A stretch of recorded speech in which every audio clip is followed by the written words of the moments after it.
My name's Beverly Bean, and I was married 18 years, and now divorced. I've got 4 children, 2 lovely girls, 2 lovely boys. When were you born? 3rd of May 1958, 38. Where were you born? I was born in Hemel Hempstead, actually. So you lived in Hemel Hempstead all the time?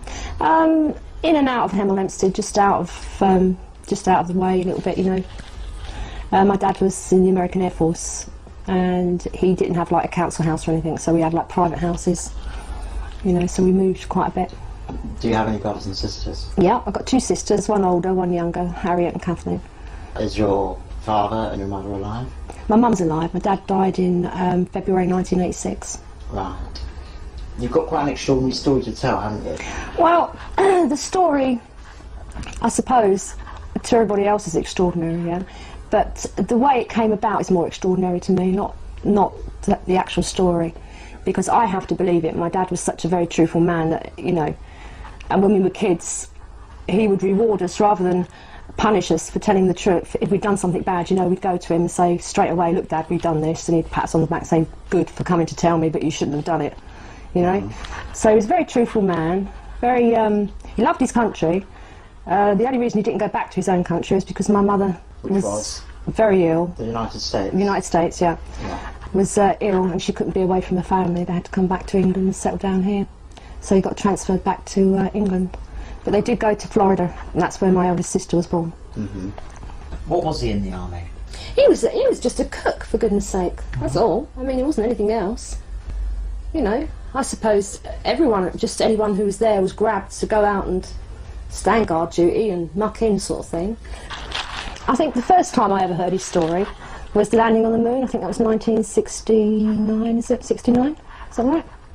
He made us all sit and watch it, yeah. And we weren't really interested. We were only little. I think I was about, must have been about 9, 10, something like that. And he made us all sit and watch it, and then he told us this story about how when he was stationed out in the desert in America, he'd seen a crashed disc. And we never, at that age, didn't take much notice. A crashed disc? Yeah, he said that, well, UFO, I suppose. And he said that, he didn't tell us the story in detail then, when we were really young, but he said that Daddy'd seen one and they were real, that type of thing. And as we got older, he told us all the story about half a dozen times or so, no more than about a dozen, I would say. Every time, say, something really sort of, I suppose, jerked his memory in the paper, or he'd seen something on television, he'd tell us this story. It always went the same way, and my sisters would tell it the same way as well. Had your dad ever talked about UFOs before '69? Never. Never talked about them any other time, apart from when he told this story. In '69? No, not even to my mum or anybody. He always told the story the same way. He used to say, you know, Daddy's seen a flying disc. It was in the desert. He said all available men were grabbed, and they all had to go out into the desert and stand in a ring around this crashed disc. He did tell one of my uncles that it was at an angle into the sand, yeah, buried into the sand. Just remember that bit. But he always told us that they were told to look but not look, not to take anything in, or they get into a lot of trouble. And he said, and then he had to sit on the back of a truck, and me and my sisters can't remember if it was, they had dry ice in those days or if it was ordinary ice, but some sort of ice in the truck, and they couldn't understand why. Him and another guy had to sit in the truck with guns, and they were told not to look under the tarpaulin, but if you knew my dad, you know, he would have had a sneaky look. And he did, and he said he saw these bodies. Now, when I think he said 2, but I think my sister says 3, so it's just memory. Like I said, he never told the story very often.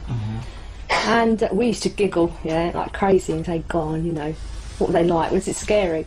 And he used to say, hell no, he said, they look like, they have friendly faces. He said they look a little bit Asian looking, Asiatic looking, he said. Slanted eyes, much, much bigger heads than we had, you know, to go with the rest of their body in proportion, yeah. They looked about 4 foot tall.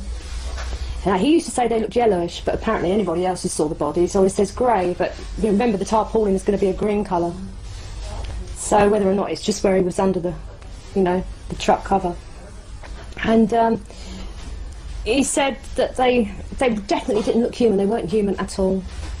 And, were they naked bodies? He didn't say. That's all he used to say, really. This was where? Well, he never used to say. He used to say out in the desert. And it wasn't until after he died that we realised it was the Roswell crash. Oh, right, so he never actually said Roswell? No, never, ever. No, we'd never heard of the place. Right. And did he ever give a date? Nope. As to when this happened? Nope. He just basically said that there was... Well, he was sworn to secrecy, but he always finished up by saying, whatever you do, don't tell anyone, you get Daddy into a lot of trouble. So, of course, we never did. He did say that another time he had to stand guard duty outside a hangar where a crash disc was stored, and his commanding officer came up and said, come on, Brownie, let's have a look inside. But everything was packed up and ready to be flown out to Texas the next morning, so they didn't see anything. Do you think he decided to talk about it in '69? Well, I think I don't know, perhaps he was waiting to see something on the moon. I suppose everyone was waiting to see if there was anything up there, you know. I can't remember watching his face or whether he was disappointed or excited or what, but... And what were your feelings when he told you this at the time?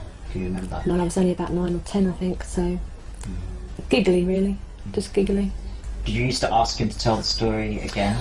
Well, not till I was a teenager. And then Close Encounters of the Third Kind came out on television. Didn't see it in the pictures, but on television. And I remembered Dad's story, and I thought, wow, you know, go down to my dad's. Went down to my dad's house, and I said, you've got to watch this film, you've got to watch this film, because it might be something like you told us about. He watched the film, went down the next day, and to my disappointment, he said it was a load of SHIT. He said it was nothing like what he'd seen. And I tried to question him. That's the first time I'd ever tried to question him, right? And he got angry and said, look, I've told you enough, I can't tell you any more, don't pester me, that's all you need to know. But what makes me angry is that he had to carry that bloody thing with him all those years, you know? No hell, you know? That's what upsets me. All those years, I mean, 20 odd years he was in the Air Force, Army and then Air Force. And no counselling, as far as I can see, no pat on the back or anything. Apart from that the promotion. This is 7th of May 1948. Recommendation for promotion to enlisted man, of enlisted man. And it's to the commanding officer, Squadron D, 509th Aerodrome Group, Walker Air Force Base, Roswell, New Mexico. And I recommend that Sergeant Melvin E. Brown be promoted to the grade of Staff Sergeant. Sergeant Brown has diligently and industriously performed all duties assigned to him while on duty with Task Unit 741. Don't know what that was. During the peculiar and tedious circumstances resulting from this project, he clearly demonstrated the qualities and abilities desired of a Staff Sergeant. Have you got any other documents there? Just the bits and pieces that we found after he died, of just proving that he was actually stationed in Roswell. I mean, some of them have got Jesse Marcel's orders on them as well. Who's Jesse Marcel? Well, Jesse Marcel was the commanding officer, wasn't he, of the 509th. I think he was, can't remember exactly what department he was in, intelligence I think, something like that. I think the reason that my dad was so angry when he was dying was because he didn't know where he was going. He didn't know if he was going to this place they say in the Bible, or he was going up there with these little bloody aliens running around, you know. He didn't know what was happening. The whole week that he was dying, that's all he was worried about. He wasn't saying, I love you, and saying, you know, his goodbyes. All he was worried about, even in his sleep, was this damn place called Roswell, New Mexico, that we had never heard of. But there was a programme on television about a book called Chariot of the Gods, yeah, where they were linking like UFOs to the Bible and that type of thing. He kept asking if we could try and get this book for him, and I thought, oh my God, this is weird. The only books he ever reads is Zane Grey, you know, because he once met Zane Grey when he was a young boy, and he loved cowboy books. And we thought, oh, this is bloody weird. But he managed to get hold of this book from somebody at work, I think. I can remember him looking in the Bible, looking in the book, looking in the Bible, looking in the book. Now this is why I say the story is amazing, that how we found out. It's been quite a few years since he told the story. He became ill, he died. While he was dying, he kept saying, I tried to feed him some eggs one day, he wouldn't eat his eggs. And he was saying something, his words were slurred. And it sounded like raisins. And I said, raisins, Dad, what are you talking about? He said, they're raisins. So I said, what are raisins? And he just like this and looked away from me. And I said, what, in the eggs, is it a recipe? Because he cooked, yeah. So I said, and he went, oh, like this. He said, they're coming for me, they're coming for you, they're in Texas. And like the other time, he made everybody that was there in the room at the time sign this piece of paper about this federal bank with this trust fund in it that had been given to him. He wouldn't tell us why. And when he wouldn't tell us why, one of my, I think it was my brother-in-law, said to him, "Oh, what'd you do, Mel? Rob a bank?" And he got angry and he said, "I've never done anything wrong for my country." He said, "This is, you know, Uncle Sam business," that type of thing. He said, "This was something that was given to me and I want you to go and find it for Mummy, because Mummy deserves this money." And we did try. We phoned up lots of banks. The original federal bank that he gave us the address of is not existent anymore, doesn't exist. I can't remember exactly which bank. I had so many in front of me. I phoned up one and I said, "Look, my dad died." He said he had a trust fund from 1947. And she said, "Well, does this?" "Yes, we do have something like that." She said, "Does this number begin with a 52?" So I said, "Yeah, you know." I put my hand over the phone while she click-clopped off. I could hear her click-clopping off. I looked round at Mum. I was going, "Yeah, you know, something's happening here." And then she came back. She said, "Sorry, we have nothing like that. Have a nice day," and put the phone down. And I thought, oh, ticking off list, you know, he kept his mouth shut all those years. They said, "There'll be some money for you, Mel, you know, when you're old brownie, when you've kept your mouth shut. And when your days are over, you know, get the money for your wife." But it's just a ticking off list. Swine. Even in his sleep, he was Roswell. And we've never heard of this place. And this is what is truly amazing, yeah, because he died and we thought, well, what the hell did he ever do for Uncle Sam that was so hush-hush, you know, and all this secrecy? What could have worried him so much? And we got together, and the only thing that we could think of was this UFO story he used to tell. We thought we'd ask somebody. So my ex-husband asked somebody he worked with, who was into UFOs and stuff like that, if he'd ever heard of a place called Roswell, New Mexico. So this guy says, "Well, yeah, you know, it's the most famous case history of a crash disc ever." And he gave this book to us to read, and it was by Burlett's and Moore. And we read this book and we just couldn't believe it, you know. It was all like what our dad had told us. And then my mum went upstairs and she started going through all the papers and everything that my dad had left behind, and found these papers with Roswell, New Mexico. And the man that was telling most of the story in the book, Major Jesse Marcel, you know, was my dad's commanding officer, or whatever you want to call him. You know, it was amazing stuff.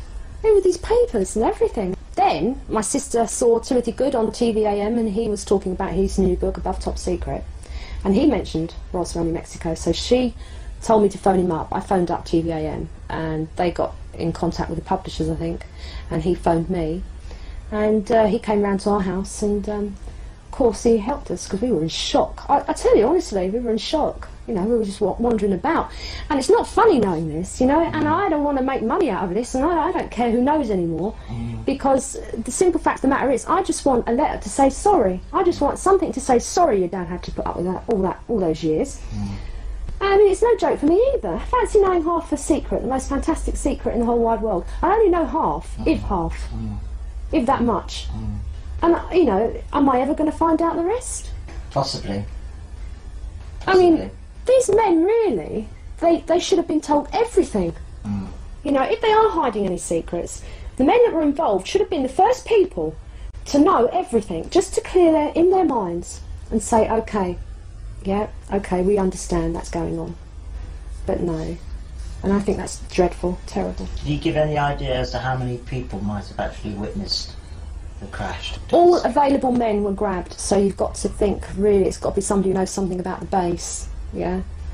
I mean, but I mean, there must have been quite a few. They were taking people from the kitchen staff as well, you know, everyone had to go, yeah? But the thing with my dad was he was an A1 rifleman, yeah? So I should imagine that would count. All he said is that he had stand guard duty, look, but not look, not to take anything in. They did, they were going to be court-martialed. And the other time he was standing guard duty outside the hangar where a crash disc was stored. Right. And his commanding officer came up and said, "Let's have a look inside." I suppose they were all curious. But imagine having to live with that, you know, all your life and not ever know any answers. And if they've got answers, then they should damn well, if they're not going to let the public know, then they should let the people involved know. But that's what makes me angry. It's this damn Roswell thing, you know.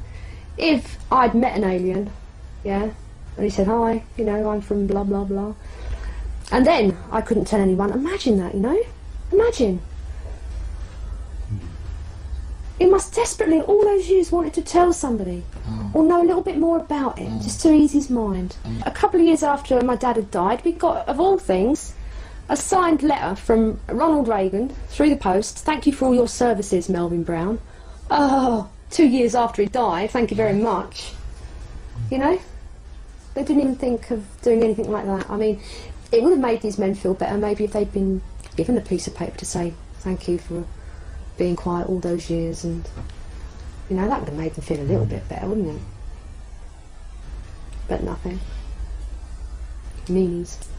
I used to be proud to be American. I wasn't born there or anything, but I always used to think of myself as being more American than English. I don't know why, but I did. Just the way I was brought up, I suppose. And not anymore. Not anymore. Because if they know more, I think they're so bloody mean. But don't you think that would be the case with any government? Doesn't matter what country, they don't worry about that. I don't know.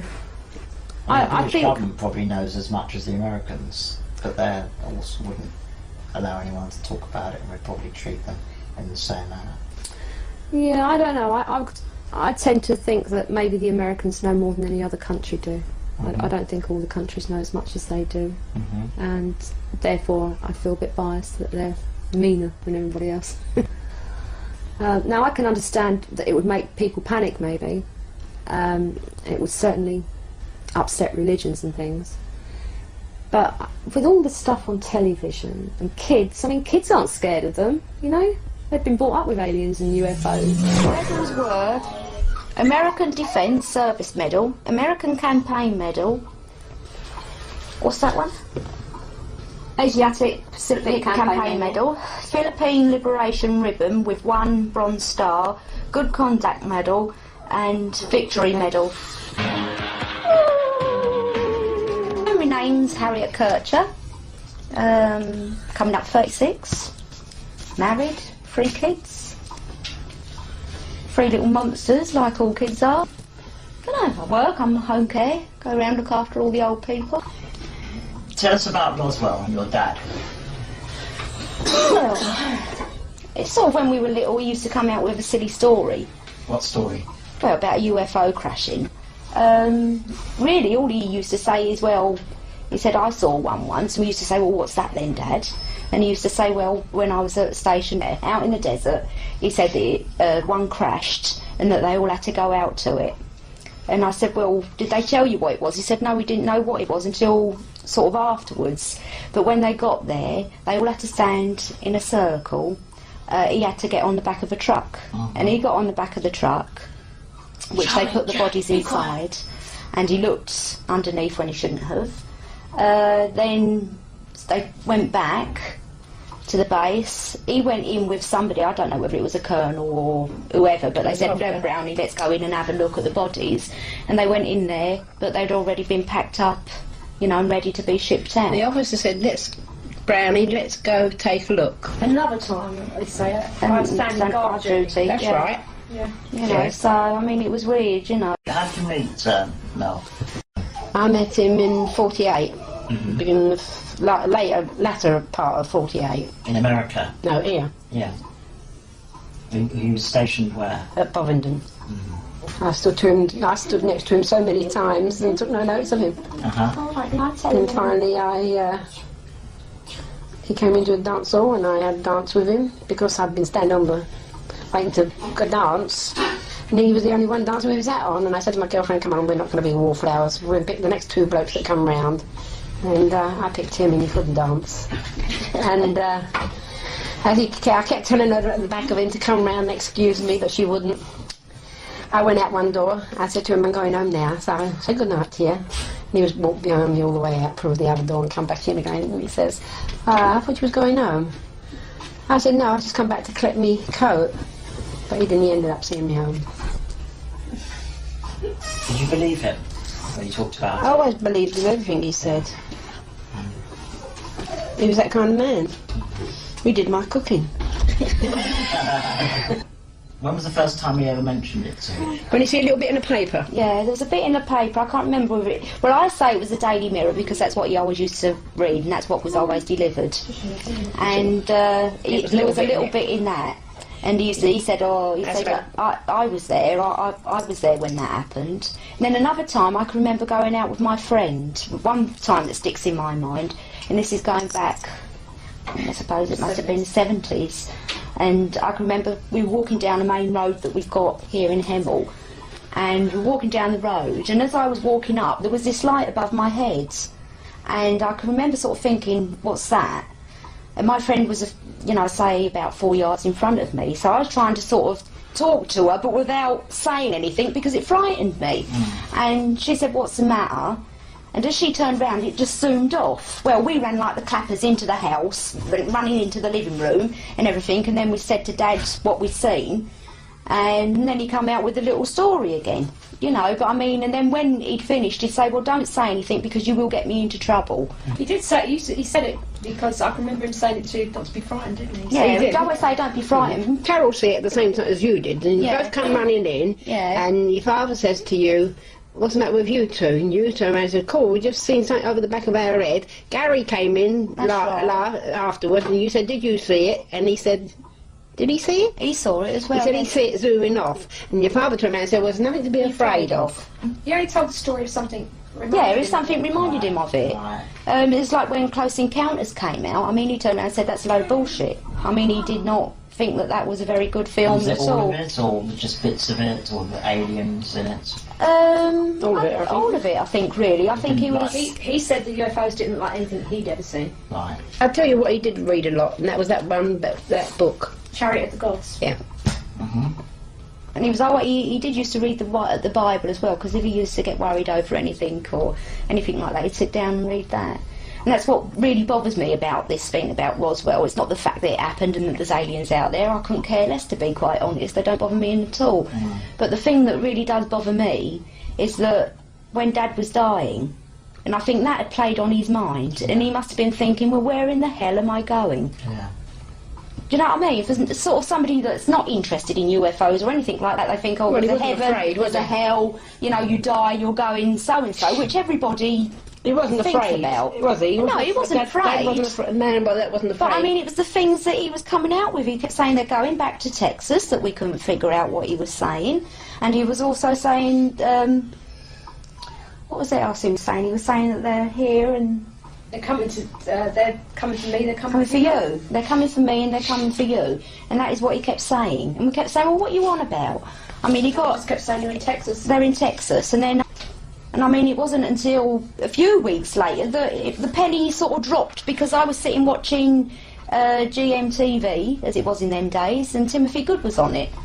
And he was on there going on about Roswell, New Mexico, and, you know, a crash this that happened there, and I thought, hello, you know, this sounds like what Dad was, so I phoned her up, got her up out of bed, got her to phone up, you know, TVAM or whatever it's called, and he did get in contact with us again, didn't he? And then he came to see us, and I mean, that's really how it started. That thing in Florida, wasn't it? Oh, we did. When we were stationed in Florida, we were all sitting out in the...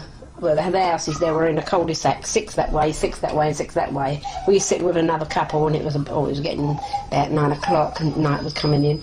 And we happened to all be looking up, and we see this thing. In fact, we watched it for an hour, shooting across. It didn't shoot, it went in, looked like it went into a big cloud sort of thing. Then we're still looking at it.